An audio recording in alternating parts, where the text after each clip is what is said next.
তাতে সমাধিত গ'লোঁ, সাফৰেদি খুলি আমি তাতে মদ ঢালি দিলোঁ। এইটো আত্মা ভগৱানৰ অংশ হয়। কি জুবিনক অসমীয়া জাতিয়ে কি মদেদি পূজা কৰিব নেকি? এইবিলাক নিয়ম কোনে কৰি আছে? যে জুবিনৰ বিষয়ে যাতে অহা 100 বছৰত এটা মানুহৰ মনত বিৰূপ মনোভাৱৰ সৃষ্টি হয়। 100 বছৰ পিছত নৱপ্ৰজন্মই জুবিনক কেনেকৈ চিনিব?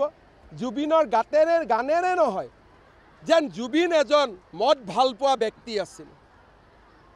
জুবিনৰ গানেদি আমি জুবিনক স্মৰণ কৰিম। জুবিনৰ সমাধিত সাফৰেৰে মদ ঢালি নহয়। আজি যোৱা 1 মাহত যোনে যি পাৰে তাকে কৰি আছে। ভাবিছে সকলো নীৰৱ হৈ যাব।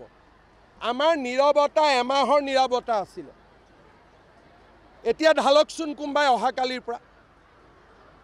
মই জুবিনক কেতিয়াও মদৰ লগত পৰিচিত ব্যক্তি বুলি জানিব নিদিওঁ। জুবিনক মই মায়াবিনী হুৰ হুৰ হুৰাই দিয়া গানেৰে সমৃদ্ধ এজন জাতীয় বীৰ হিচাপে জানাৰ বাবে আমি কাম কৰিম। এইবিলাক কি চলি আছে? এইবিলাক কি চলি আছে? কোনে চলাই আছে? অখিল গগৈয়ে পাল পাতি মানুহ পঠিয়ায়। কংগ্ৰেছে পাল পাতি মানুহ পঠায়।